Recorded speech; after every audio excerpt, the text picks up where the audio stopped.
성도 여러분 안녕하십니까? 오늘은 시편 세 번째 시간이 되겠습니다. 그래서 오늘은 우리가 지난 시간에 그 시편의 구조에 대해서 얘기를 하면서 이제 1권과 2권에 있는 주요 내용들을 좀 살펴봤는데요. 오늘은 이제 3권부터 5권까지의 내용에서 좀 전체 어떤 흐름을 좀 이해할 수 있는 그런 말씀들을 중심으로 좀 정리를 해보려고 합니다. 그래서 이제 대략 이제 3권부터 5권까지는 이스라엘 백성들이 그 포로기 이후에 그 예루살렘이 함락이 되고 포로로 끌려가고 또 거기서 다시 돌아오게 되었던 그 후대 시대의 상황을 이렇게 반영하는 그런 시편들이 많이 있습니다.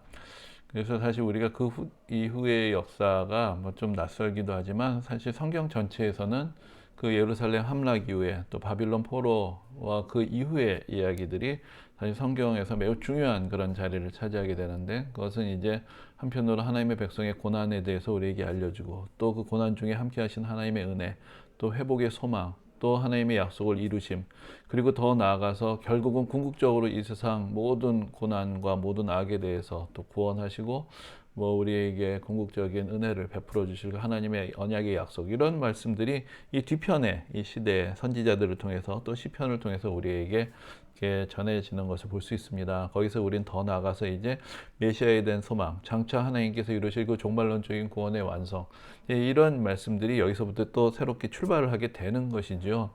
그래서 이제 오늘은 우리가 이 뒷부분에 그 3권부터 5권까지 내용을 주로 살펴보고, 다음 시간에 한 번 더 시간을 내어서 이제 시편 중에 있는 좀 예언적인 말씀들, 예수 그리스도에 대한 말씀들, 그 메시아에 대한 말씀들을 한번 좀 다시 좀 전체적인 그 시편 가운데서 정리해보는 시간을 한 번 더 갖고자 합니다.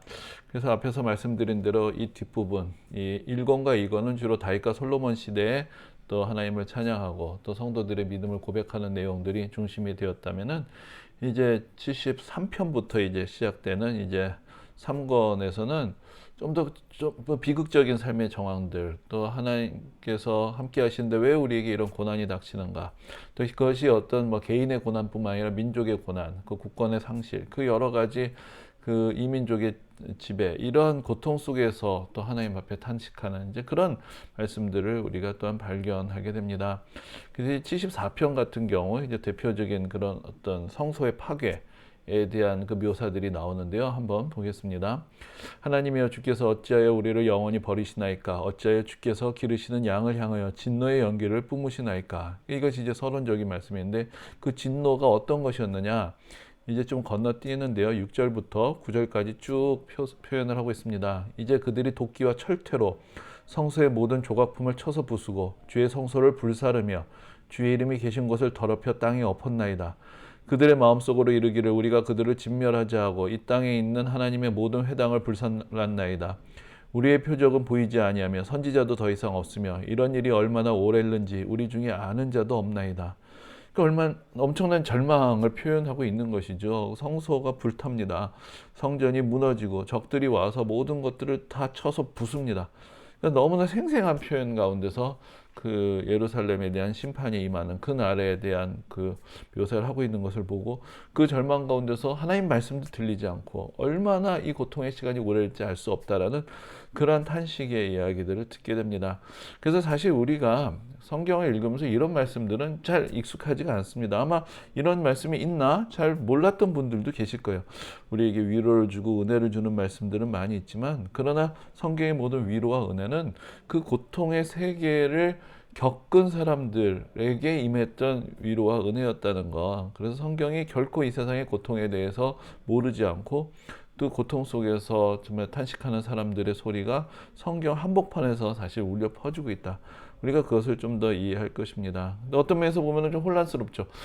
그 우리가 시편 1편에서 정말로 복 있는 사람의 삶, 하나님께서 함께 하시는 그런 목가적인 은혜로운 삶을 이야기했지만, 그런 삶이란 것이 거저 주어지는 것이 아니라는 거, 그리고 여전히 우리의 인생은 이 죄와 고통의 이 파도 위에 있는 인생이란 거, 그럼 그 가운데서 하나님이 누리는 은혜를 얻는다라는 것은 그런 고통 없이 이루어지는 은혜가 아니라 그 모든 것들에도 불구하고 하나님의 의뢰함으로 얻게 되는 은혜와 평화를 향해서 우리가 나아가는 것이고, 또 이 모든 혼란을 넘어서서 우리에게 베풀어 주신 은혜를 바라보는 그런 소망의 삶과 연결이 돼 있다. 그것을 우리가 좀 더 이해할 것입니다. 그래서 이런 고통 가운데서 마지막에 그래도 이렇게 고백을 합니다. 하나님이여 일어나 주의 원통함을 푸시고 우매한 자가 종일 주를 비방하는 것을 기억하소서.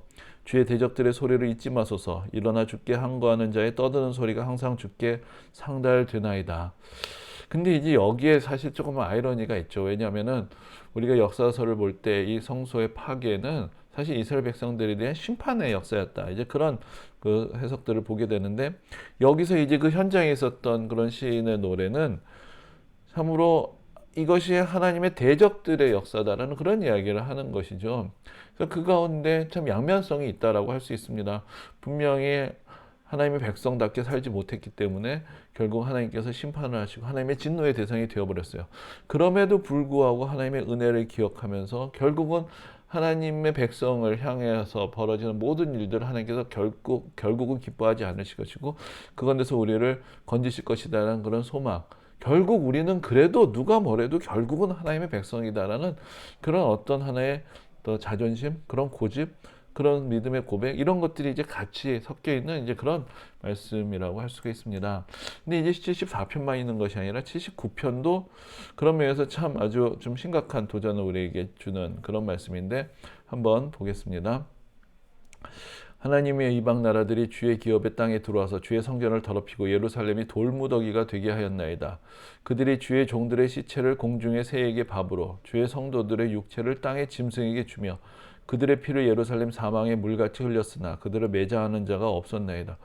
여기서도 너무나 적나라한 표현들로 정말로 이스라엘이 당했던 그런 예루살렘 함락의 날을 묘사하고 있는 것을 볼 수가 있습니다. 물론 이런 그 말씀의 근거들은 저기 우리가 역사서에서도 찾아볼 수가 있죠.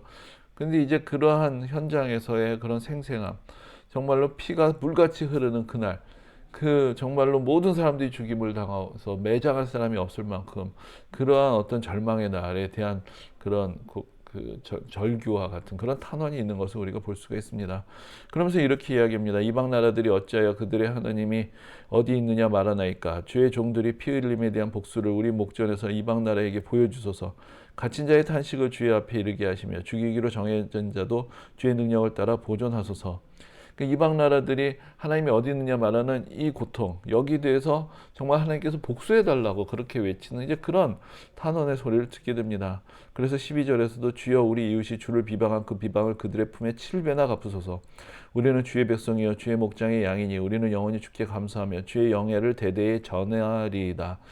근데 이제 우리가 지난번에도 말씀드렸지만 시편에서 이렇게 복수를 청하고 하나님께서 그 모든 것을 7배나 갚아달라고 그 요청하는 그 요청, 이것이 정당한 것이냐?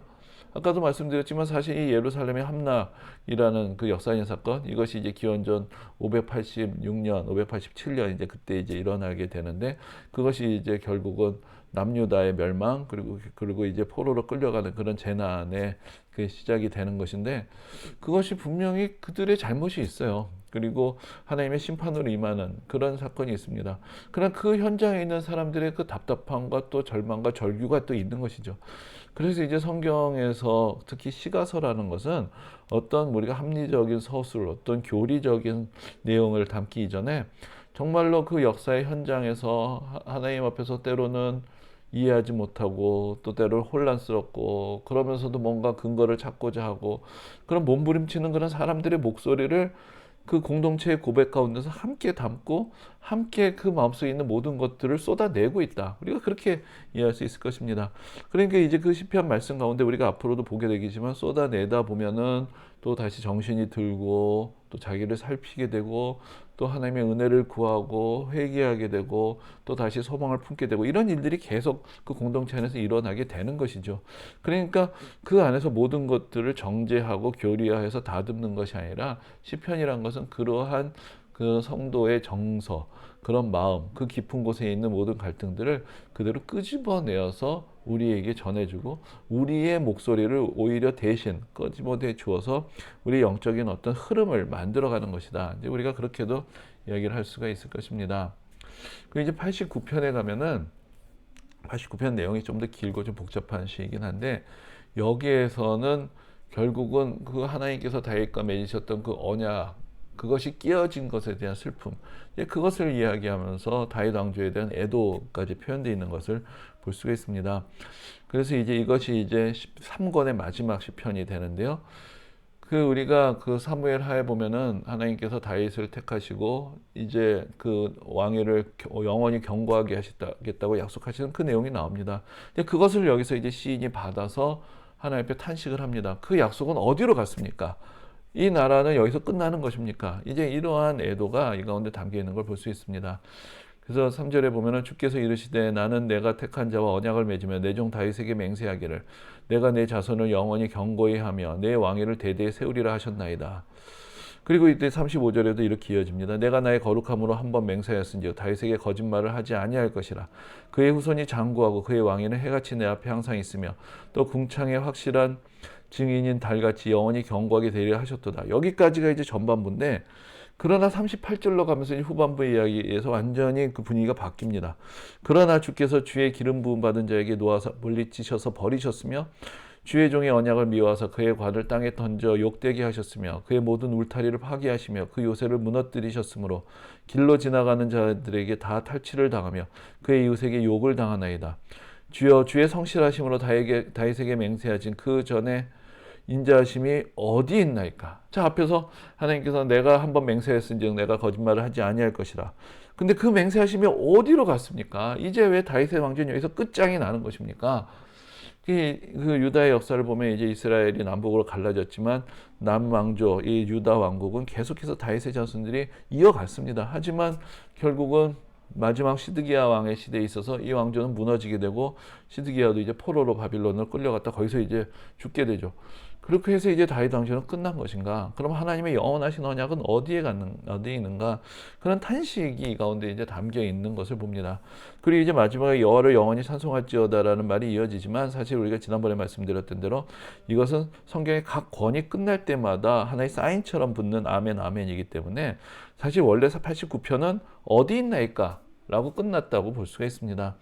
그래서 그런 어떤 탄식, 그리고 어디서 희망을 찾을 수 있는가? 그것이 이제 우리 3권에 있어서 나타나는, 우리가 1권, 2권에서 봤던 것하고는 좀 다른 상당히 역사적이고 그 가운데 있는 여러 탄식, 절망의 목소리들을 같이 들을 수 있는 것이 이제 3권에 이제 많이 나타나는 그런 하나의 정서이다. 근데 물론 그 시편을 이렇게 우리가 5권으로 구분하고 그 안에서 어느 정도 흐름을 찾아볼 수 있지만, 그 안에도 사실은 우리가 하나하나 살펴보면 다양한 주제들이 다 있습니다. 어느 시대에나, 여러분 우리가 뭐 일제시대에는 나라 잃었다고 맨날 울기만 했겠어요? 그 가운데 기쁜 날도 있고 축하하는 날도 있죠. 그러니까 우리가 그런 어떤 큰 흐름을 이제 볼 수 있다는 것이지, 그것이 모든 시편들이 한 방향을 가고 있다는 것은 아닙니다. 그래서 시편이 우리가 5권으로 모여질 때 그것이 어느 정도 이제 그 시편이 쓰여지고 그것이 모여지고 그것이 사용되면서 또 새로운 시대에 새로운 시편들이 더해지고 그러면서 이제 5권으로 형성되는 과정에 있었다는 것을 그 내용 간의 어떤 특징적인 시편들이 우리에게 보여준다. 그것을 이제 우리가 좀 보는 것이고요. 그래서 이제 89편은 그 하나님의 영원하신 은혜는 어디 갔는가? 얘는 탄식으로 끝이 난다. 이렇게 볼 수 있습니다. 근데 이제 거기에 다음으로 이제 넘어가면서 조금 이제 분위기가 바뀌게 되죠. 그래서 이제 4권으로 가면 그 첫 번에 모세의 기도라는 표제가 있는 그런 시편이 나옵니다. 근데 이제 그 시편의 주요 부분을 보면은 여기서 이제 좀 더 시선이 좀 정리가 되고 조금 더 이제 그러니까 마음이 좀 정돈이 되고 그러면서 조금 더 큰 틀에서 지금 벌어지고 있는 인생의 문제들, 이 역사의 고난을 보는 이제 그런 모습들을 우리가 보게 됩니다. 그래서 이제 1절부터 이렇게 시작됩니다. 주여 주는 대대 우리의 거처가 되셨나이다. 산이 생기기 전 땅과 세계도 주께서 조성하시기 전 곧 영원부터 영원까지 주는 하나님이시니이다. 주께서 사람을 티끌로 돌아가게 하시고 말씀하시기를 너희 인생들은 돌아가라 하셨사오니 주의 목전에는 천년이 지나간 어제 같으며 밤의 한순간 같을 뿐임이니이다. 자, 여기서 보면 이 하나님의, 우리가 창세기부터 시작되는 그 세계, 하나님이 지으신 모든 세계 가운데 하나님의 위대하심, 우리는 지금 하나님의 뜻이 어디인지 알지 못하고 하루하루 벌어진 일 때문에 탄식하고 절망하지만, 그러나 사실 생각해보면 하나님 창조주시고 이 세상 모든 것들을 그 오랜 세월에 거쳐서 대대 이 땅이 생기기 전 문에서부터 계시면서 이 모든 것들을 주관하신 하나님, 그 광대하심 앞에 사실 우리가 얼마나 보잘것없는 자들인가. 우리가 여기서 절망하고 탄식하지만 그런 하나님의 시간 가운데서 우리가 결국 하나님의 그 무궁하신 자비와 은혜와 전능하심, 그것을 우리가 어떻게 다 헤아릴 수 있겠는가. 이제 그런 믿음의 고백이 여기서 등장하는 것입니다. 그래서 이제 이 9절 10절 말씀이 좀 이제 이 시편에서 좀 유명한 말씀인데, 우리의 모든 날이 주의 분노 중에 지나가며 우리의 평생이 순식간에 다하였나이다. 우리의 연수가 70이여 강건하면 80이라도 그 연수의 자랑은 수고와 슬픔뿐이요 신속히 가니 우리가 날아가나이다. 이 우리 인생이란 것이 하나님께서 보시기에는 순간과 같은 것이구나. 이 하나님의 광대하심 앞에 우리가 고난을 당하든 우리가 정말 무엇을 영광을 자랑하든 이 모든 것들이 다 순간이구나. 이제 그것을 깨닫게 됩니다. 그러면서 결국은 그 하나님께서, 하나님의 시간은 길고 그 하나님의 정하신 때 우리가 알 수 없지만 결국 그 하나님이 이 연약한 인간의 삶을 돌보실 것이다라는 그런 믿음의 고백이 이어집니다. 그래서 우리를 괴롭게 하신 날수대로와 우리가 화를 당한 연수대로 우리를 기쁘게 하소서. 주께서 행하신 일을 주의 종들에게 나타내시며 주의 영광을 그들의 자손에게 나타내소서. 주 우리 하나님의 은총을 우리에게 내리게 하사 우리의 손이 행한 일을 우리에게 견고하게 하소서. 우리의 손이 행한 일을 견고하게 하소서. 그래서 하나님의 은혜를 구하고 회복을 기대하는 이제 그런 말씀이라고 할 수 있습니다. 그래서 이제 우리가 근데 시편을 볼 때 여기서 이제 모세의 기도라고 되어 있죠. 근데 지금 앞에서 말씀드린 대로 이 시의 배경을 그 포로로 끌려가던 시대, 그런 어떤 그 절망의 시대, 이제 그 시대의 맥락 가운데서 우리가 이 말씀의 흐름을 이해할 수 있다라고 그렇게 말씀을 드렸습니다. 근데 모세는 사실 한참 전의 사람이죠. 그래서 이것을 우리가 좀 어떻게 이해를 할 수가 있을까? 사실은 이제 뭐 뒤에도 나오는데 이런 시도 있어요. 성전에 올라가는 노래, 그런데 다윗의 시. 근데 여러분, 다윗의 시대에는 성전이 없었죠. 성전에 올라가는 노래가 어떻게 다윗의 시가 될 수 있나? 그러면서 어떤 시대의 불일치를 우리가 느끼기도 합니다. 근데 여러분, 이렇게 생각해 볼 수 있을 거예요. 자, 우리가 오늘 시편에서 은혜를 받았습니다. 그래서 시편의 말씀에서 은혜를 받고, 제가 오늘 정말 우리가 이 코로나와 모든 어려움에서 이제 벗어나게 되고 이제 다시 일상을 회복하게 된 것을 감사하면서 또 오늘 제가 90편 모세의 기도에서 은혜를 받았어요. 그래서 이 시의 가사를 가지고 제가 오늘 찬양을, 제가 그런 재주는 없지만 찬양을 만들었다고 하면은 이 찬양의 배경은 뭘까요? 모세의 시대일까요? 그렇지는 않겠죠. 우리 시대 21세기 2023년이 배경입니다. 그러나 이 배경을 표현하는 데 있어서 모세의 기도라는 시편이 사용이 된 것이죠. 그래서 이제 우리가 그 성경 안에서도 그 이미 기록이 되었던 그런 말씀, 또 그것이 다시 사용이 되고 재해석이 되고 그러면서 새로운 의미 가운데서 다시 찬양으로 올려지게 되는 이제 그런 흐름들을 우리가 볼 수가 있다. 그래서 이제 아까 말씀드린 대로 성전에 올라가는 노래인데 어떻게 다윗의 시냐. 그러니까 다윗이 썼던 시편을 사람들이 나중에 성전을 올라가면서 부르게 되는 것이죠. 그러면서 하나님의 성전으로 나타나는 기쁨을 다윗의 시를 통해서 표현을 한다면 그 안에 나타나 있는 배경과 정서는 사실은 성전을 향하는 사람들의 마음하고 연결을 해서 우리가 이해를 할 때 그 의미들을 조금 더 새롭게 이해를 할 수가 있게 될 것입니다. 그리고 이제 102편에서는 이 회복에 대한 소망들이 좀 더 분명하게 나타나 있는 것. 특별히 우리가 앞에서 74편, 79편 시온이 무너지는 것, 그 시온이 이제 예루살렘을 가리키는데 바로 예루살렘이 무너지는 것. 그래서 그 예루살렘 성전이 무너지고 예루살렘 성이 완전히 허물어지고 많은 사람들이 죽고 그 파괴되는 그 현장의 괴로움을 이야기를 했는데, 이제 하나님이 결국은 시온을 긍휼히 여기시고 이 하나님께서 은혜를 베풀어 주실 것이다. 그 절망에서부터 벗어나고 하나님의 영원하신 언약은 결코 깨어진 것이 아니구나. 그것을 이제 다시 회복하게 되는 이제 그러한 고백들이 이제 이어지는 것을 봅니다. 그래서 이제 102편의 중간에 있는 말씀인데 이렇습니다. 주께서 일어나서 시온을 긍휼히 여기시리니 지금은 그에게 은혜를 베푸실 때라. 정한 기한이 다가오미니이다. 그러니까 이제 그동안 정한 기한이라는 것은 고통의 때가 있었어요. 그러나 그것이 영원한 것이 아니에요. 여기서 하나님의 모든 것을 버리신 것이 아닙니다. 이제 회복하실 시간이 다가왔어요. 하나님이 정하신 은혜의 때가 다가옵니다. 그래서 이제 14절에서 이렇게 말합니다. 주의 종들이 시온의 돌들을 즐거워하며 그의 티끌도 은혜를 받나이다. 지금은 허물어져 있어요. 이젠 돌들이에요. 티끌이에요. 그러나 이것이 다시 일어나겠구나 할 때 그 돌들도 즐거워하고 그 허물어진 자리 자체가 은혜의 터전이 되더라는 것입니다. 그래서 18절에 이렇게 이야기합니다. 이 일이 장래 세대를 위해 기록되리니 창조함을 받을 백성이 여호와를 찬양하리로다. 자, 이 허물어져 있는 시대, 그러나 소망 가운데 우리가 받은 이 기쁨을 장래 세대로 해서 기록을 하자. 그리고 이 백성이 무너졌지만 다시 창조될 것이다. 그 소망이 여기 나와 있습니다. 그래서 이제 19절에 이렇게 말씀합니다. 여호와께서 그의 높은 성소에서 굽어보시며 하늘에서 땅을 살펴보셨으니 이는 갇힌 자의 탄식을 들으시며 죽이기로 정한 자를 해방하사 여호와의 이름을 시온에서 그 영예를 예루살렘에서 선포하게 하려 하심이라. 이 땅의 성소는 무너졌어요. 바빌론 사람들이 와서 다 허물었습니다. 그러나 하늘에 하나님의 성소가 계세요.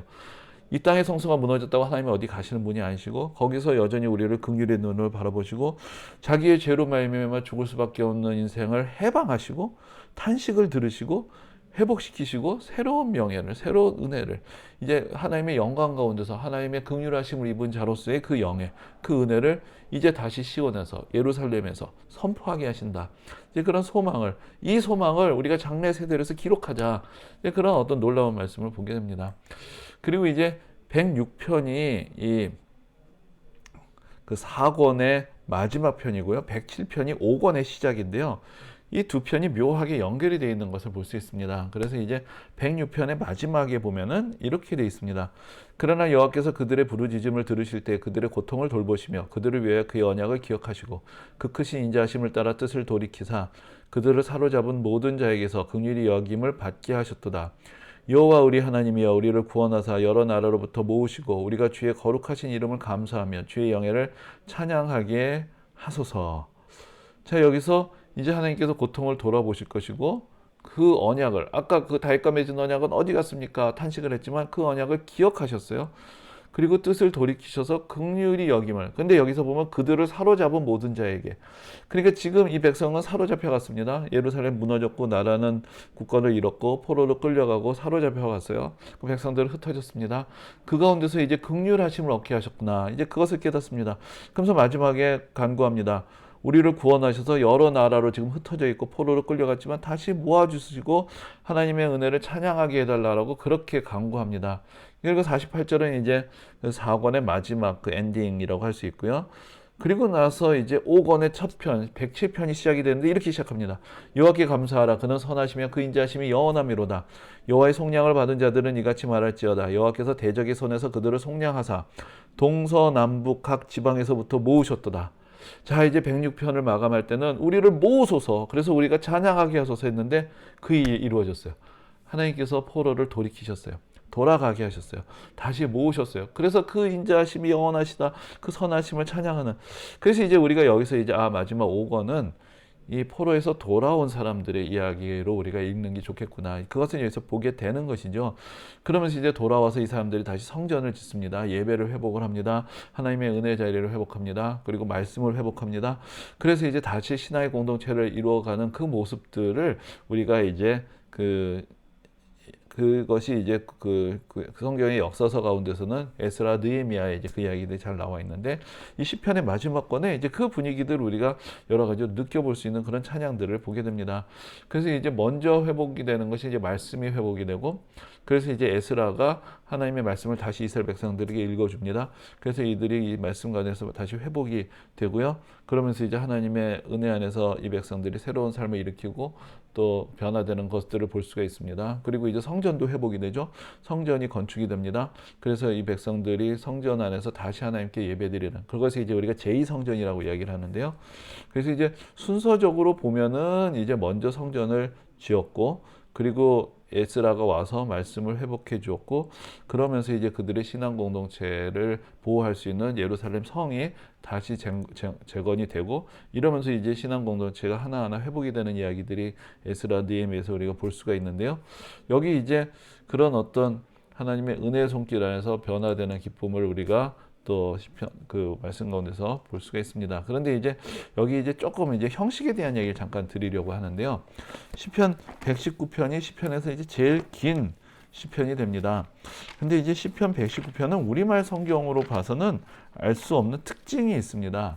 그것을 이제 우리가 답관체라고 이야기를 하는데, 그것은 이제 답이라는 건 밟는다는 거죠. 관이라는 것은 이제 머리 쓰는 관인데 앞머리를 밟으면서 간다, 이런 이야기가 됩니다. 그래서 그 각 첫 자가 어떤 서로 간의 연결성이 있는 각 행의 첫 글자가 서로 연결이 있는 이제 그런 시의 형식들. 그러면서 어떤 리듬을 주는 것이죠. 그 구절마다 맨 처음에 같은 글자, 같은 음절, 음운이 시작이 되면서 어떤 리듬을 주는 그런 방식이 되는 것인데, 근데 시편 119편이 그 가장 그 성경 중에서 제일 길고 시편 중에서 제일 긴 이유가 이제 그 시편 119편을 보면은 모두 176절로 돼 있습니다.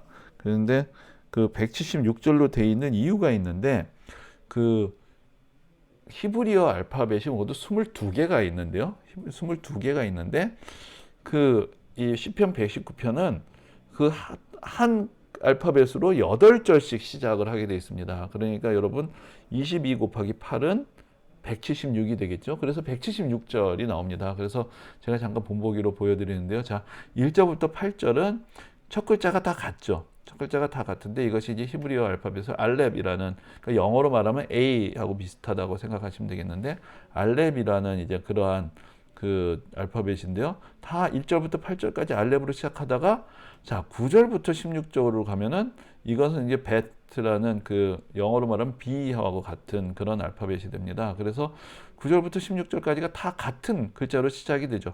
근데 이제 내용은 우리말로 번역을 해버리면 이게 이거를 살릴 수가 없습니다. 그래서 우리말로는 제가 잠깐 읽어드리면은 1절에서 행위가 온전하여 여호와의 율법을 따라 행하는 자들은 복이 있으며, 또 2절은 여호와의 증거를 지키고 전심으로 여호와를 구하는 자는 복이 있도다. 뭐 이렇게 나아가게 되죠. 그런데 시편 119편 하나의 특징이 있는데 그 176절 모두에서 반복되는 그런 말씀이 또 있어요. 내용상으로. 그게 뭐냐면 여호와의 율법, 여호와의 증거, 또 주의 도, 주의 법도, 주의 율례, 주의 계명.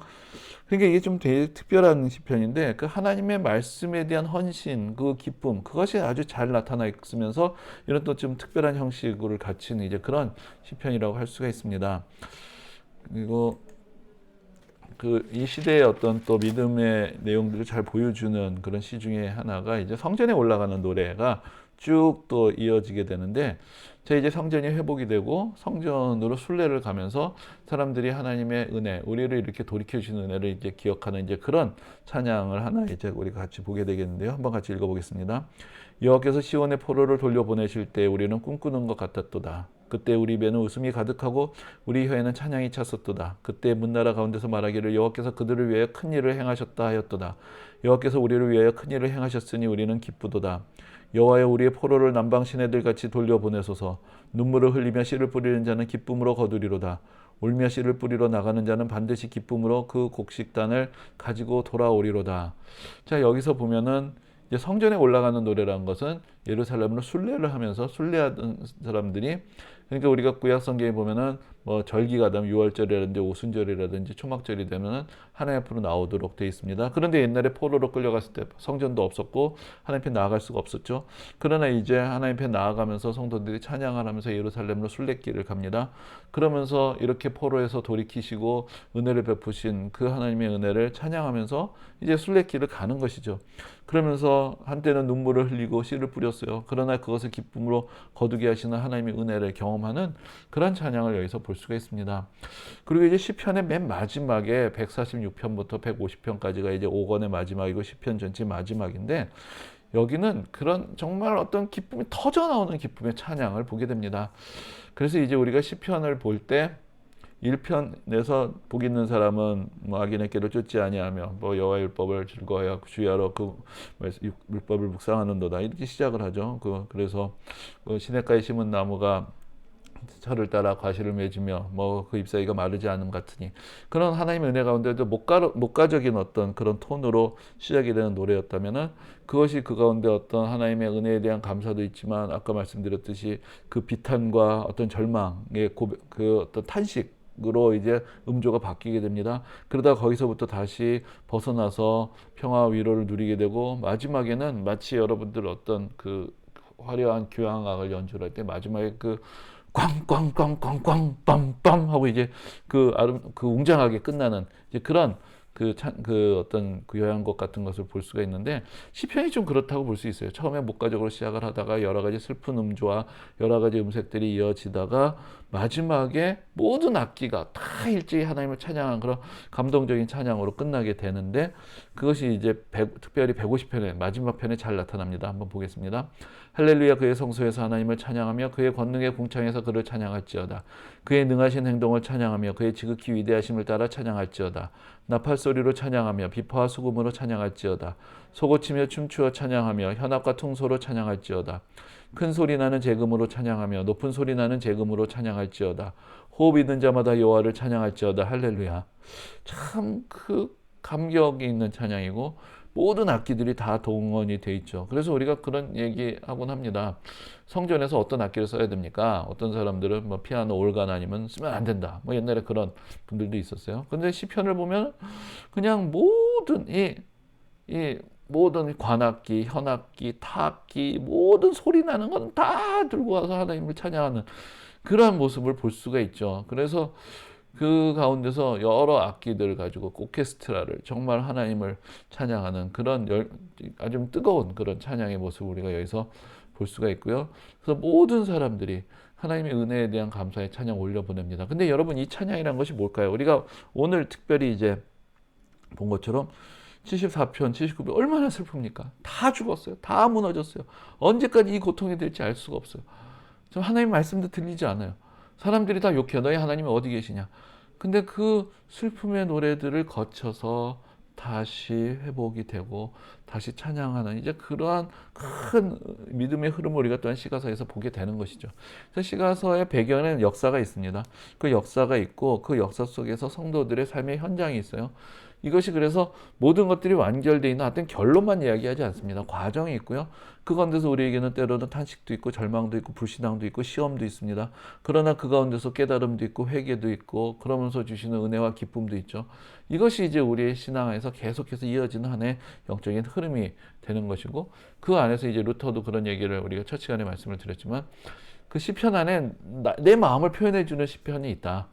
그 우리가 매일매일의 영적인 상태가 다르지만 시편 안에 이미 그 믿음의 하나의 사실 은혜의 보고라고 할 수 있는 시편을 통해서 우리는 또 우리의 믿음의 자리를 다시 찾아가고 정신을 차리고 또 하나님을 찬양하는 은혜의 삶을 우리가 또한 이어갈 수가 있게 되는 것입니다.